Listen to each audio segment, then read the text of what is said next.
दुनिया की कोई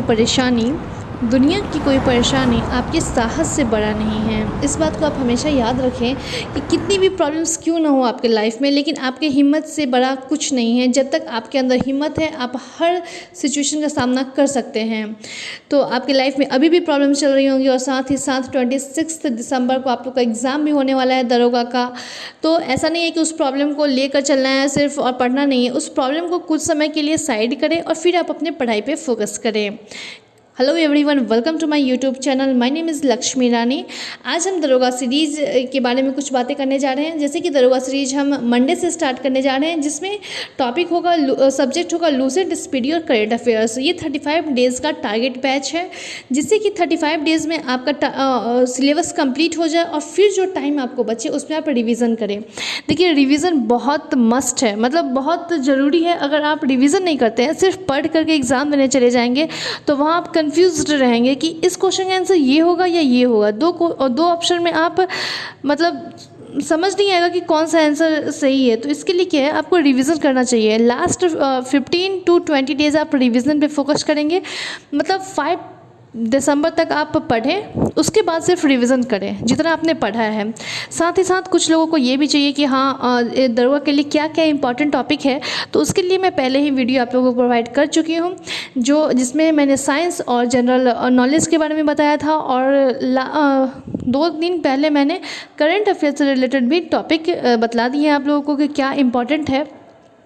देखिए, इंपॉर्टेंट टॉपिक अगर आप कर लेते हैं, मतलब आपके पास अगर ज़्यादा टाइम नहीं है, तो सिर्फ आप उन टॉपिक्स को भी अच्छे से कर ले तो उसका भी फ़ायदा मिलेगा। लेकिन ये सोचिए कि आपका कंपटीशन बहुत सारे स्टूडेंट्स से है। उन स्टूडेंट्स से है जो बहुत पहले से तैयारी कर रहे हैं, उन स्टूडेंट्स से है जो जिन्होंने फॉर्म भरा तब से कर रहे हैं, फिर फरवरी मार्च से कर रहे हैं बहुत सारे स्टूडेंट्स, क्योंकि लग रहा था कि एग्ज़ाम कभी मई में होगा, अगस्त में होगा, ऐसे करके।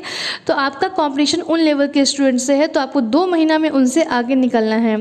तो इसके लिए आपको खुद सोचना होगा कि आप कैसे पढ़ें, क्योंकि मुझे तो नहीं पता कि आप लोग क्या करते हैं क्या नहीं।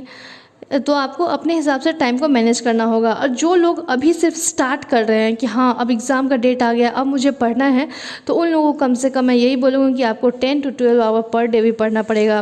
देखिए, आप ये सोचें कि आपका 12th का एग्ज़ाम है। 12th के एग्ज़ाम के लिए स्टूडेंट्स क्या करते हैं कि नहीं, मुझे पास करना ही है, फर्स्ट करना ही है, तो कितनी मेहनत करते हैं उस वक्त। वैसे ही आप अभी सोचें कि आपको दरोगा बनना ही है। अगले साल आपके पास एक वर्दी होना चाहिए जिसमें 2 स्टार लगा हुआ होना चाहिए। खुद सोचे कि कितना अच्छा लगेगा जब आपके फैमिली को आपको देखेंगे कि 2 स्टार लगा हुआ है, वाह मेरा बेटा या बेटी ये बन गया।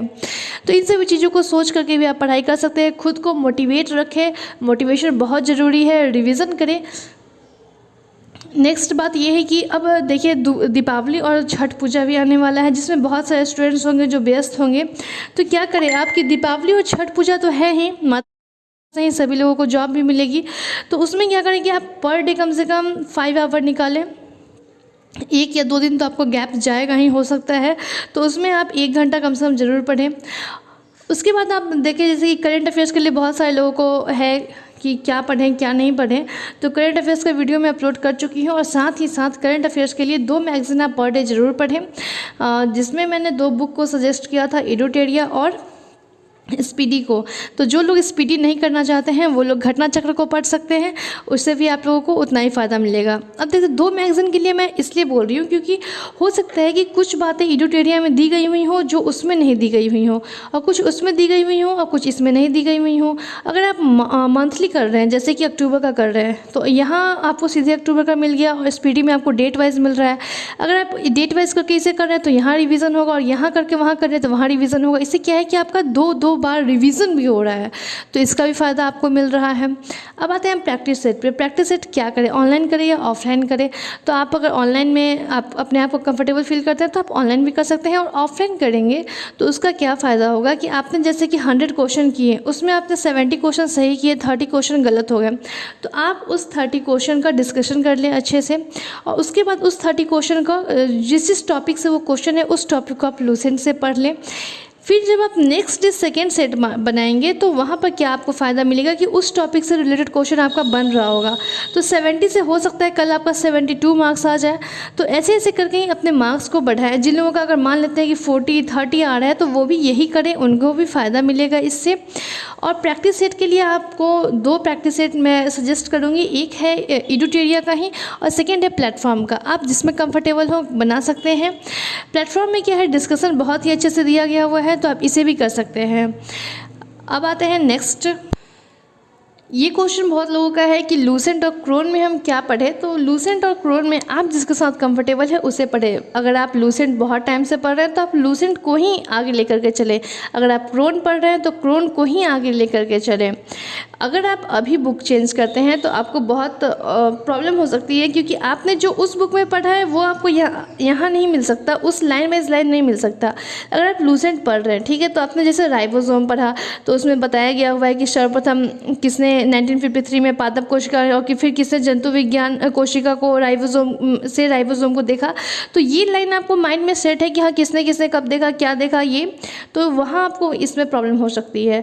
अगर आप याद नहीं कर पा रहे हैं, बहुत सारे लोग हैं कि टॉपिक बहुत ज़्यादा है कैसे करें, तो आप एक पेज को एक बार में एक टाइम में 5 बार पढ़ें, फिर आप सेकेंड पेज को 5 बार पढ़ें। ऐसा करेंगे आप तो इससे क्या होगा कि आपको लाइन बाय लाइन माइंड में सेट हो जाएगा। देखिए पूरा किसी को भी याद नहीं होता। ये क्या है, एक समुद्र है जिसमें आपको एक बाल्टी पानी निकालना है, ऐसा सोच लें आप।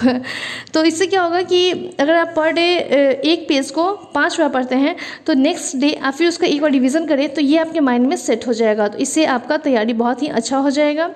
इसके बाद है कि आप अभी पूरी तरीके से अपने पढ़ाई पे ही फोकस करें और कोई भी काम ना करें ज़्यादातर। मतलब मैं ये नहीं कहती कि हाँ आप 24 घंटे दरोगा का ही तैयारी करें, क्योंकि ये किसी से भी संभव नहीं है।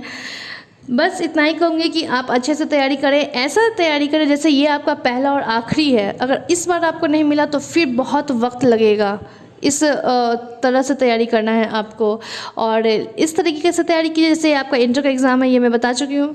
तो यहाँ पे मैं वीडियो को समाप्त करती हूँ। अगर आप लोग को और भी कोई क्वेश्चन हो तो वो आप पूछ सकते हैं दरोगा से रिलेटेड। एंड मंडे से आप लोगों का बैच स्टार्ट हो रहा है, तो रेगुलर रहे। Thank you so much, bye bye, take care.